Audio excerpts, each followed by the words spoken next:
Yuunivarsiitiin Saayinsii fi Teeknooloojii Adaamaa guyyaa dubartoota addunyaa maarcheet sagantaa garaagaraan kabaje. Pirezidaantiin Yuunivarsiitii Saayinsii fi Teeknooloojii Adaamaa Dr. Lammii Guutaa ergaa baga geessanii dabarsuun guyyaan dubartoota akka addunyaatti yeroo 115ffaaf akka biyyaatti ammoo yeroo 50ffaaf mata duree sagalee dubartootaa walqixxummaa fi Itoophiyaa badhaateef jedhuun kabajamaa jiraachuu himan.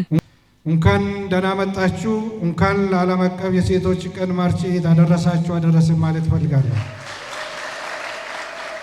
Hirmaattonni sagantaa keenya hundi baga guyyaa dubartoota addunyaa nagaan geessan. Guyyaan kun akka addunyaatti yeroo 115ffaaf akka biyyaatti ammoo yeroo 50ffaaf mata duree sagalee dubartoota walqixxummaa fi Itoophiyaa badhaateef jedhuun kabajamaa kan jirudha.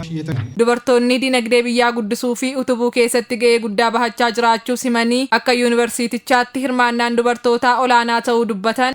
የሴቶች አመራርነትና የውሳኔ ሰጪነትን ከማሳደግ ባሻገር አመርቂ ውጤቶችን ማስመዝገብ ተችሏል። Guyyaa kana yeroo kabajnu injifannoo dubartootaan argametti fufsiisaa ta'uu qaba. Hirmaannaa dubartoonni biyya ijaaruu keessatti qaban daran olaanaa kan ta'ee fi akka yuunivarsiitii keenyattis hojiilee dubartoota fayyadamoo taasisan hedduun hojjetamaa kan jirudha. የማይተካ ሚና እንዳለው በጽኑ ያምናል።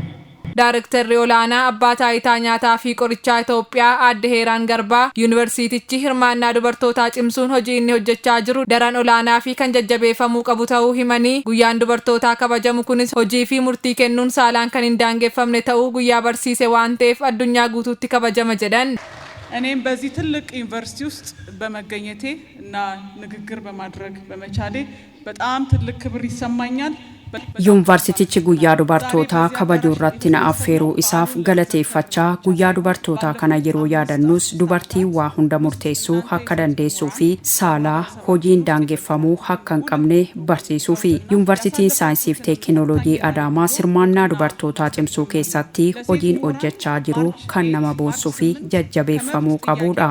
ትልቅ ተምሳሌት ነው። Qaamoleen kabaja ayyaana kana irratti hirmaatanis guyyaa kana kabajuu isaanitti gammaduu himaniiru. Yuunivarsiitii Saayinsii fi Teeknooloojii bulchiinsa magaalaa Adaamaa keessa jiru wajjin taaneeti ayyaana kana kabajaa kan jirru keessummoonni sadarkaa federaalaa irraa dhufaniiti akka biyyaattis waan kabajamuuf asitti isaa wajjin kabajaati kan jirru. Guyyaan dubartootaa bara kana akka addunyaatti yeroo 115ffaaf kan kabajamu akka biyya keenyatti ammoo yeroo 50ffaaf sagaleen dubartootaa walqixxummaa fi badhaadhina biyyaatiif mata duree jedhuun kan kabajamu. Guyyaarras bifuma kanaan yuunivarsiitii Adaamaa keessatti waliin taane bifa ho'aa ta'een kabajaa kan jirru. Baay'ee gammadeera jechuun guyyaan akkasii keessattuu dubartootaaf immoo jajjabina baay'ee nuuf kenna.